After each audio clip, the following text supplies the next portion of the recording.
trabajo era que nosotros creíamos que la gente valorizaba distinto la vivienda del barrio y del entorno en el cual estaba ubicado ese barrio, ¿no? Y nosotros creíamos que iba, digamos, descendiendo la valorización de digamos, era más la vivienda, menos el barrio y menos el entorno. Esa hipótesis se cumplió, pero igual en general con una valorización alta de la vivienda, el barrio y bastante también del entorno. Esa cuestión decreciente se fue dando, ¿no? ¿Por qué? Digamos, acá también tiene que ver con los tiempos, ¿no? Apropiarse de una vivienda implica tiempos mucho más cortos, ¿no? Hacer algún tipo de modificación, cambiar la estética, cambiar a lo mejor la cerámica, construir una vivienda, construir una habitación más. Entonces, esa es mi casa, el espacio privado yo lo puedo ir modificando, adaptando a lo que a mí me gusta, a lo que yo necesito. Entonces, vamos a ver que a pesar después de esta incongruencia entre un montón de problemas que tenía la vivienda, el listado de fallas que tenían las obras, sin embargo, la gente valorizaba mucho su vivienda, ¿no? ¿Por qué? Nosotros encontramos porque tenía que ver ahora vamos a ver con el origen de dónde venía la gente y por qué valorizaba tanto la vivienda, ¿no? En cambio, digamos, acá hay una crítica en general a todos estos programas de vivienda de interés social, sobre todo multifamiliares, pero también unifamiliares, es que no se piensa el día después, ¿no? Está esa famosa frase, y el día después, ¿qué pasa? Y entonces en estos casos la gente no se conocía previamente, ¿no? El origen de cómo fueron ahí eran por listados de postulantes municipales, en general con mayor o menor discrecionalidad de los municipios, pero implicaba estar en listas de postulantes, ¿no? Entonces se conocían cuando se mudaban, ¿no? Y acá veíamos que también se daba exactamente lo mismo, una hipervalorización de la vecindad más próxima. La gente conocía a los vecinos de al lado, de la cuadra, pero después en otros lados no. Y se repetía igual que también en los asentamientos, en que había un sector donde todo el mundo decía que era un barrio donde estaban los trabajadores, la gente honesta, y que siempre en el fondo ahí no vayas porque ahí son tan chorros, delincuentes, bueno. Entonces siempre se repite esta zonificación interna donde hay un espacio valorado, una parte del barrio es valorado y otra parte desvalorizada, estigmatizada y demás, ¿no? Entonces vemos que la vecindad, nosotros llamábamos barrios en construcción, porque la vecindad se construye con el tiempo, nadie se siente vecino cuando lo acaba de conocer, digamos. Esto implica un conocimiento, un reconocimiento, confianza, organizarse, ver qué pasa, ayudas cotidianas, como yo decía ayer, esto de la reciprocidad de los vecinos en los asentamientos. Bueno, esto se da porque se conocen desde el origen, porque a lo mejor conocen a los parientes. Este tipo de ayudas se dan cuando hay redes de confianza, ¿no? Que la confianza es fundamental para estas cosas. Entonces, cuidar niños entre ellos implica la máxima confianza. Entonces acá vemos que el tiempo de conformación de una vecindad, de una red de vecinos, de la sociabilidad barrial, lleva mucho más tiempo. Y con el entorno también veíamos que había una relación en general al inicio conflictiva y que también esto implicaba cuestión del tiempo. Acá vimos algunas modificaciones más o menos rápidas respecto del entorno, que ahora también después les voy a pasar a contar, ¿no? Bueno, esto recupera toda la perspectiva del espacio vivido, de las percepciones, de lo que plantea Bourdieu, y también la idea de Zhuknovsky de la vivienda como una configuración de servicios, no como una cuestión material, como un espacio cerrado, sino que provee de servicios. Y también, digamos, acá ver qué pone la gente respecto a la vivienda, no es simplemente un uso de una necesidad, sino que también están puestos las relaciones sociales, el proyecto familiar, cuestiones afectivas, es muy, muy fuerte. Por ejemplo, a mí me pasó conversar con gente en una villa que tenía que tirar abajo su propia casa por una apertura de calles y me contaba llorando que, bueno, la había construido, que recordaba el cumpleaños de 15, que él había juntado la cerámica y le había comprado, digamos, lo que implicaba encima además a la misma gente que la había construido, ellos tenían que ser responsables de demolerla, ¿no? Entonces, como decía, yo no podía demolerla porque ahí estaba todos los recuerdos de mi vida, ¿no? 20 años de mi existencia estaban puestos en esa casa, ¿no? Entonces hay como una materialización de la vida familiar. Entonces vemos que la vivienda para la industria es simplemente una mercancía que se transa en el mercado o una mercancía que se vende al Estado, ¿no? También, porque implica una mercantilización, ¿no? Como demanda, cuando la gente demanda vivienda, aunque en general vemos que la demanda es suelo, no vivienda, como veíamos con los asentamientos, tiene que ver con una cuestión de agenda pública, de procesamiento de una demanda problematizada. Para las familias tiene que ver con esto de mayor inversión, no solo monetaria, afectos. Y acá vamos a ver que la localización no tiene la misma lógica que la vivienda, que decíamos que es individual, sino que tiene que ver con una lógica más social. Cada uno puede localizarse de acuerdo a sus capacidades económicas, a su espacio reproductivo, no en la localización que quiere, digamos, ¿no? Porque acá también a veces aparece, bueno, cuando vive en la centralidad está como irrumpiendo el orden urbano, ¿no? Vamos a dejarla pasar. También se repite esto de lo público y lo privado en las viviendas de interés social. Una de, por ejemplo, de las cosas que también se quejaban eran viviendas apareadas, ¿no? Entonces también había acá primero la cosa cooperativa de que el Estado se ahorró o la empresa se ahorró una pared, digamos, y lo que les molestaba muchísimo era esto de escuchar la vida ajena, ¿no? Entonces la privacidad, lo público y lo privado, estas viviendas en muchos casos rompían con eso porque se escuchaba todo, pues la pared era muy finita, o también había una tipología que era bastante rara, digamos, pero que tenía como si fuera la ventana del living enfrentada a la vivienda apareada, ¿no? A la otra vivienda apareada. Entonces se veían porque se la entregan sin muro, digamos, ¿no? Entonces cuando se veían que hacía uno o el otro. Entonces la gente, si a mí me molestaba ver qué estaba haciendo el otro, ¿no? Por suerte no era la mayoría de las viviendas eso. Además incluso era muy difícil después ampliarlo en esos casos, esa tipología, ¿no? Acá también tiene que ver con los proyectos de la herencia, como mencionaba ayer, igual que sucede con las villas, pasa con la vivienda de interés social. Implica también mayor estatus económico, ¿no? El espacio público es central porque, bueno, como decíamos, es como el equivalente a ciudad, y después hay un concepto de Pierre Bourdieu, que es efecto de lugar, que tiene que ver con todas las implicancias que significa habitar un lugar. Entonces, cuando vemos la ciudad, yo mencioné algo de las jerarquías urbanas, pero vamos a ver que, digamos, todo espacio de la ciudad está inserto en una jerarquía urbana.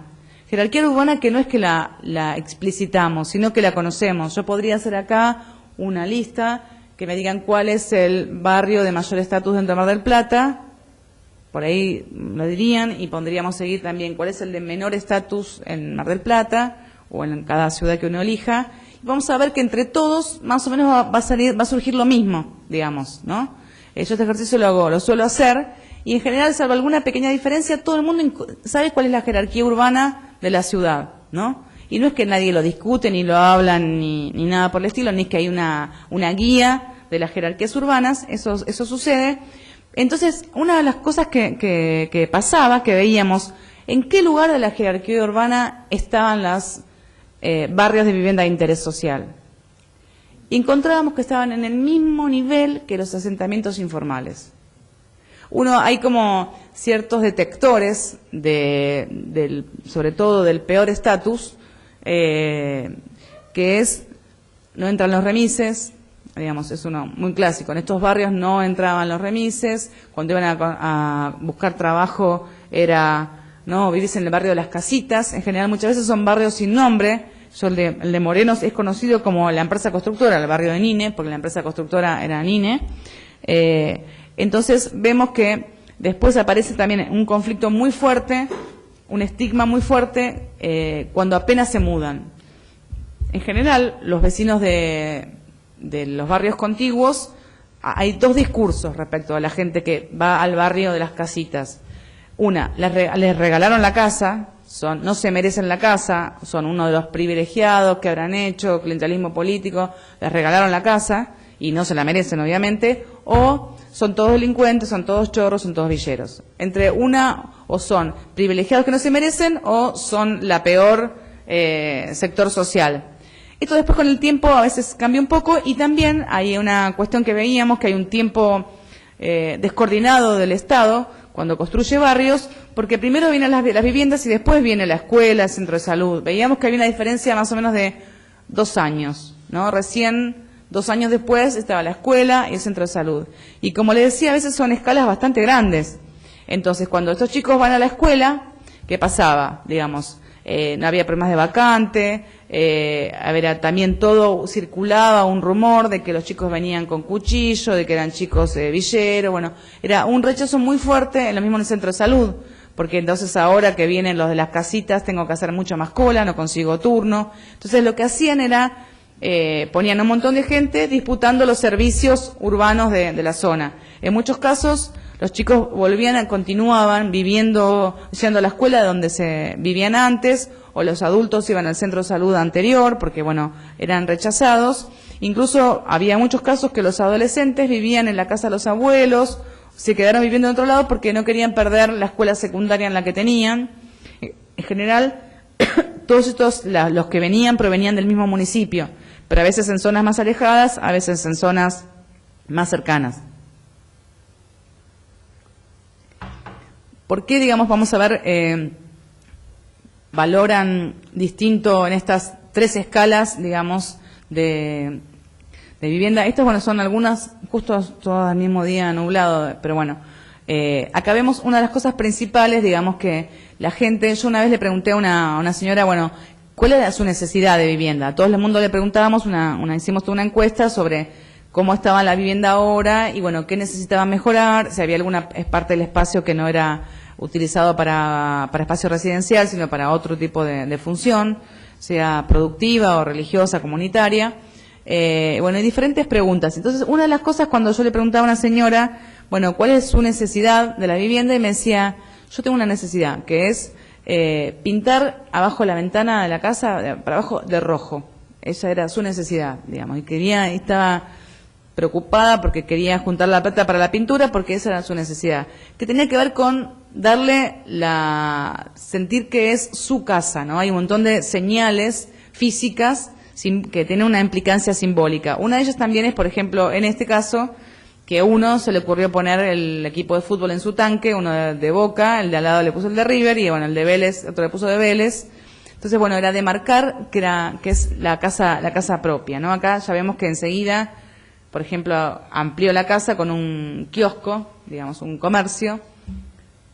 En general tenían que esperar, dependía la garantía de obra de 6 meses a 1 año para poder modificar, pero bueno, en general a veces ni siquiera se esperaba. Porque también cuando había problemas habitacionales, las empresas no venían a arreglarlo, el municipio tampoco reclamaba lo suficiente para que las empresas arreglen. Eso creo que fue una cosa muy, muy crítico, ¿no? Acá hubo todo un debate respecto a la asignación. Había municipios que eran muy transparentes en cuanto a la asignación de las viviendas, otros no tanto, pero nosotros veíamos cuál era el perfil socioeconómico de la gente. Veíamos que en general, aun cuando en algún caso hubo una entrega más clientelar, cupo político, en general eran personas con un ingreso en ese momento que era igual a un salario mínimo, o sea, era un ingreso muy, muy bajo, ¿no? También cuando el municipio fijaba prioridades, por lo general eran mujeres o parejas jóvenes con niños en edad escolar. A veces también casi siempre están los excombatientes de Malvinas. El federal tuvo una particularidad que fue muy distinto al FONAVI, en el caso que el FONAVI siempre es para sectores formalizados, clase media-baja, ¿no? Es para empleados formales. El plan en general, después hubo experiencias que fue para clase media, hubo una apropiación en algunas provincias de ese recurso. En el federal vamos a encontrar que no se requirió de esta capacidad mínima de pago. En algunos casos sí, pero vamos a encontrar que hay muchos que son desocupados o trabajadores informales, que eso no era un criterio para dejar afuera, sino que entonces cubrió una población que no cubría ni FONAVI ni obviamente el mercado. Eran sectores de menos recursos que lo tradicional del FONAVI, ¿no? Esa es una particularidad del Programa Federal de Vivienda, ¿no? Que estoy hablando acá para casas nuevas, y después también si sumamos a lo de las villas, menos aún, ¿no? También siempre, digamos, aparece todo un cupo para gente que tiene problemas crónicos de salud, discapacidad, a veces que vienen por el Ministerio de Desarrollo Social o de Bienestar Social, bueno, Desarrollo Social o por el Defensor del Pueblo, algún tipo de organismo que impulsa que el municipio incluya en la lista a gente que tiene necesidades, ¿no? En general es gente joven, el promedio es de gente joven, y, digamos, la mayoría ya recibía algún programa social, con lo cual era familias que ya venían asistidas con políticas sociales, que también a veces es un indicador de qué sector social es, ¿no? Uno puede cruzar por el lado del ingreso, que también te pueden mentir, pero también cuando veíamos la presencia de planes sociales, conformaba un tipo particular de población. Acá viene, ¿de dónde venía la gente, digamos, no? La mayoría vivía o con parientes propios o de su pareja, o sea, compartía la vivienda, o sea, no tenía vivienda propia. En algunos casos eran prestados o compartían un pedacito dentro de la casa de otro, algunos alquilaban, algunos vivían en asentamientos, en lugares inundables, en viviendas que alquilaban pero estaban a punto de desalojar, eso también se incluía en esos casos. Y por lo tanto la gente valorizaba, consideraba que estaba mejor ahora que donde estaba antes, ¿no? En la inmensa mayoría de los casos. También cuando nosotros elegíamos en qué momento hacer la encuesta o entrevistar, decidimos, esto también es importante, porque depende cuando uno haga la pregunta, puede dar cosas distintas. Nosotros considerábamos, un poco intuitivamente, no teníamos ninguna cosa que nos asegurara, de entrevistar a gente que vivía en el barrio, se mudó entre 6 meses y 2 años, que considerábamos que era el momento donde la gente veía los problemas más decantadamente, tenía una perspectiva temporal, los chicos empezaban a ir al colegio, tenían meses de experiencia viviendo en el barrio, o por lo menos 1 año. Si pasaba mucho tiempo, esa primera experiencia se perdía en las sensaciones, ¿no? También porque uno puede, y después entonces a los 6 meses ya había algún pequeño sector que había dejado el barrio. Aquellos que no estaban satisfechos, que nos contaban, por ejemplo, una mujer sola con varios chicos que se volvió a otro lugar porque no se podía arreglar, porque no tenía colectivo cerca y demás, con la vida cotidiana que tenía, ¿no? Entonces, si a lo mejor lo hacíamos a los 10 días, nos encontrábamos con una perspectiva distinta en el tiempo, ¿no? Entonces, ¿por qué creíamos que valorizaban tanto la vivienda, ¿no? Era una de las preguntas, y menos el espacio público. Nosotros creíamos que le pusimos el efecto de la casa propia o el efecto de la patrimonialización, digamos. La gente pasaba de una situación donde no tenía vivienda, compartía con algún pariente, que en general siempre hay conflictos compartiendo la casa con un pariente, donde estaba a punto de ser desalojada, en un alquiler que no podía pagar, en una zona al borde de un arroyo, en situaciones muy sin ningún tipo de posibilidad de incertidumbre, ninguna posibilidad de cambiar y mejorar por sus propios medios conseguir una vivienda. Esa era la situación de la inmensa mayoría de la gente. Entonces veíamos que pasar de no tener casa a tener una casa propia, ese salto era lo que valoraban, ¿no? A partir de ahora podían mejorar la casa, que algunos veíamos incluso que a los 6 meses ya había viviendas que habían construido como 2 pisos de muy buena calidad. Entonces decíamos, lo que necesitaban era el lote. Ya que tenían el lote, construían casas de 2 plantas. Era el problema de que no tenían posibilidad de conseguir el lote.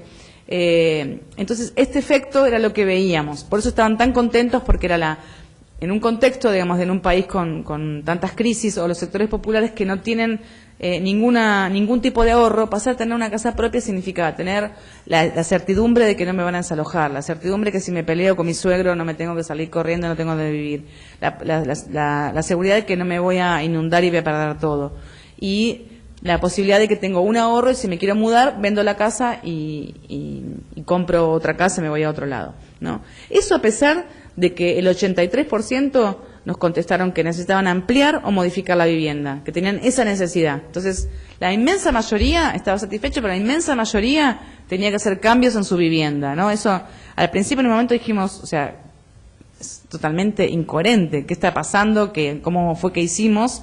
Y entonces Pero tenía que ver con esto, ¿no? Tenía que ver con esto. A pesar de las rajaduras, las goteras, las instalaciones mal hechas, los desagües cloacales, la falta de equipamiento en la vivienda, la tipología, los servicios, a pesar de todo eso, la gente estaba contenta con la vivienda, ¿no?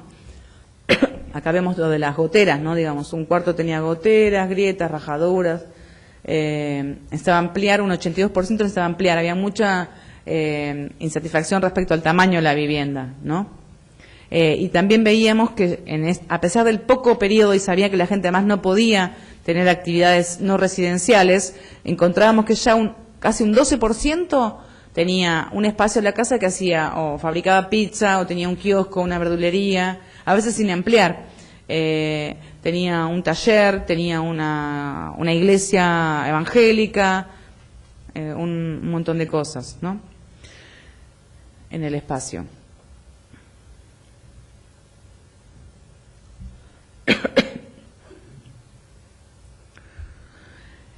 Bueno, acá esto, digamos, ¿qué pasaba con el barrio, no? El barrio, entonces, como dijimos, entraba en el último escalón de la jerarquía urbana.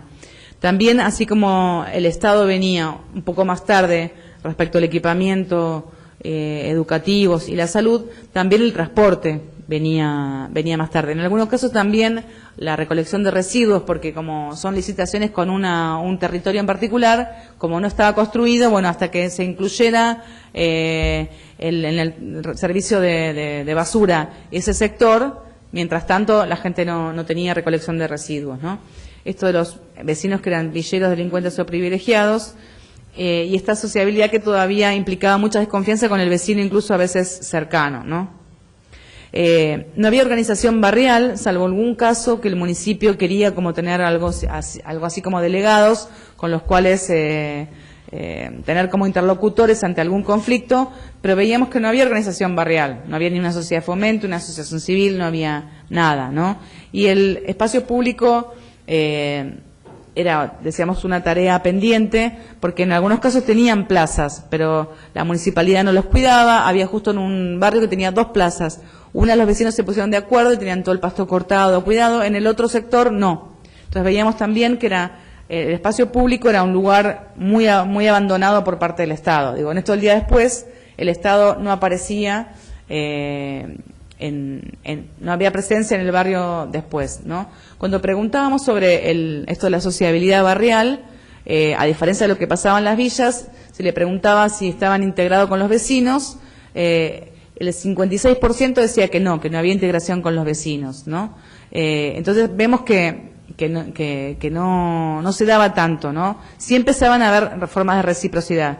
Sin embargo, también una pregunta muy clave, si querían mudarse, el 81,5% decía que no, ¿no? O sea que también esto era otra forma de chequear que la gente estaba satisfecha con la vivienda. No con la localización. Una de las entrevistas era como que nos dijo una frase muy buena que sintetizaba lo que pensaba, creo que la mayoría, es: a mí me gustaría tener esta casa en el barrio donde vivía antes, ¿no? O sea, perdía en localización, ganaba en vivienda, ¿no? Es como la ecuación típica a veces también de los sectores populares: si se va alejado, tiene más espacio, y si va más cercano, tiene menos espacio, pero mejor localización, ¿no? El 80% decía que los vecinos no se estaban organizando de ninguna manera, o sea, no había ningún tipo de organización. Si el municipio tenía algo para mantener, para mejorar, el 83% decía que el municipio no venía más, o sea, necesitaban también como cuestiones urbanas, ya no de vivienda, de mejoramiento, necesitaban asfalto, transporte, gas, teléfono público, centros educativos, centros de salud, seguridad y comercios, ¿no? Eso es lo que reclamaba la gente, o sea, reclamaba ciudad, ¿no? Reclamaba tener ciudad. Porque también incluso la ilógica del Estado que les prohibía los comercios, ellos firmaban que no podían poner comercios, pero digamos, la gente tenía que hacer 15, 20 cuadras, 30 cuadras para comprar leche, digamos, ¿no?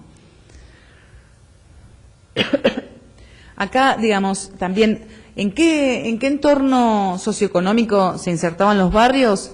Vamos a ver que la mitad decía que creían estos vecinos que los que vivían cerca de sus barrios, de este plan de vivienda, eran una condición similar a la de ellos.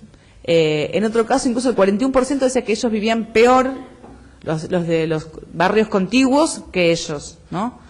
Y solamente un 6,5 el entorno en lo que se insertan estos barrios son mejores. Esto también explica por qué entran en la jerarquía en el peor lugar, porque comparten el espacio de barrios con muy degradados o de muy mala calidad, ¿no? Y sin embargo había como también un discurso muy contradictorio de que tenían muchos conflictos con los barrios vecinos. Sin embargo, cuando después preguntamos en la encuesta si había algún problema con los barrios cercanos, la mayoría dijo que no había ninguna relación. En cuanto al costo, tiempo y transporte, la gente consideraba que la mayoría había perdido en localización, ¿no? Y también los procesos de la mudanza habían tenido efectos negativos, como que perder el año lectivo, o algunos que estos adolescentes viven en la casa de algún pariente que está en el centro, o no vuelven a la noche, porque no tienen ningún medio de transporte, entonces se quedan en la semana en algún lugar en el centro, y por ahí, me quedo por ahí, y después cuando puedo, vuelvo. Sobre todo para la gente que tenía empleo que volvía a las 2 de la mañana, que es muy también típico de estos sectores sociales, o que tenían que salir a las 5 de la mañana, no tenían posibilidades ahora de ningún transporte, ¿no? Bueno, había toda una consideración de homogeneidad en el mismo barrio.